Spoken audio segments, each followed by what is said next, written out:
Hi, I'm Yvonne Moore and I have a son, Douglas, and he's 21 next week, and he is autistic and he has a learning disability.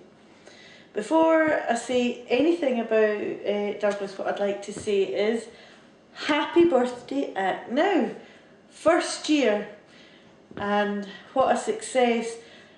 And what I would like to say is thank you all so much for all your hard work, for me and for everybody that you've helped. If I had a wee candle, I'd put it in a wee cake. Happy first birthday. Now, Douglas, my fears for welfare reform bill. Douglas is 21 next week. I've spent my whole life battling for everything. You get to this age, I'm 51, and you think, yeah, I can relax a bit. I'm lucky, I've got the help of Doug's stepdad, Bobby, who's brilliant. But for a long time, I was on my own. It's a very lonely business sometimes, as you all know. Now, Douglas presents as more able than he is because he is very articulate. He wasn't articulate for a very long time. I've worked very, very hard using strategies to make sure that he is articulate, and he's very polite. I kind of feel I'm being punished for working so hard, because he does appear very able, and my big fears is he goes to a work capability assessment and they all think, oh, very nice young man, nothing wrong with him. Would I be his legal guardian if there was nothing wrong with him? We went through intensive assessments to get legal guardianship. It is not given lightly. They interview me, they interview his dad, they interview Douglas himself, they interview 2 or 3 of his carers, it goes to court, a judge decides. And now I've got to prove all this all over again. And it frightens me. It's not right that I am frightened of the post. And see, I'm welling up because I'm frightened of seeing that brown envelope and thinking, I've got to take Douglas to something that I have explained it in very simple terms, but he's now frightened too. Why should I have to justify his disability all over again? Surely they can take into account years and years of assessment. And it's all done by a company called Atos that are being paid billions to tick boxes, but they don't necessarily know anything about autism.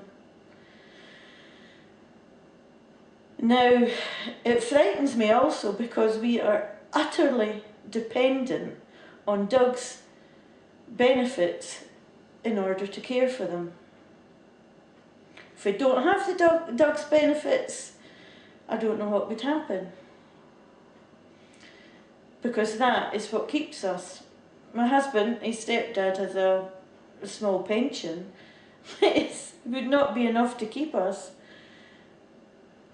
I've already spoken to social work, and my social worker saying, what would I do? I'd have to hand him over because I couldn't afford to keep him.